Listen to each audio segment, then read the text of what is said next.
As we are familiar with, there are a number of changes in the Shemoneh Esrei of the Aseret Yemei Teshuva.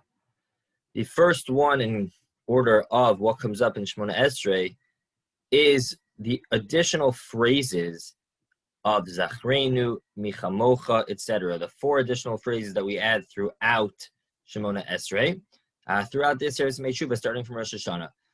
That seems to be the most simple one, which is if one forgets it, there is no need to repeat. Of course, we try to remember it and we insert it, but if for whatever reason one does not, then that in no way impacts their Shemoneh Esrei. The next one is replacing the bracha of Hakel HaKadosh with Hamelech HaKadosh. That's a discussion in the Gemara in Brachos on Daf Yud Beis that we switch both brachos of Hakel HaKadosh as well as Hamelech Ohid Tzedakah Mishpat to Hamelech HaKadosh and Hamelech Ohid Tzedakah Mishpat. And we rule that both of those are necessary changes. However, if one forgets to replace Hakel HaKadosh with Hamelech HaKadosh, if they remember within Toch Kidei Dibur, which is the first couple of seconds, then you could just recite on the spot Hamelech HaKadosh, switch it, and that is sufficient.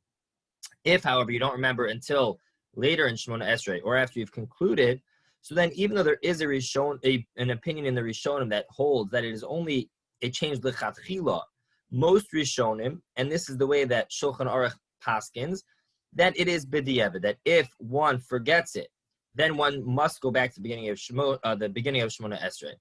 However, if one has a doubt whether or not one forgot it, what should one do then? So Tosfos and the Rosh both quote the Yerushalmi that writes that for the first 30 days of a change, we assume that we resorted to our old ways. Perhaps this is the source of the common thinking today that it takes 30 days to break a habit. It all comes back to the Torah. So as we are so the Yerushalmi holds, therefore, that we assume that for the first 30 days we said what we were used to saying, and therefore, since this change is for less than 30 days, we assume that if one is in doubt, they in fact said Hakel HaKadosh and would have to repeat. You also change the Hakel HaKadosh in a Magen Avos to Hamelech HaKadosh. However, there, if one forgets, there is no need to repeat. The final change is that of Melech Tzedakah Mishpat to Hamelech HaMishpat.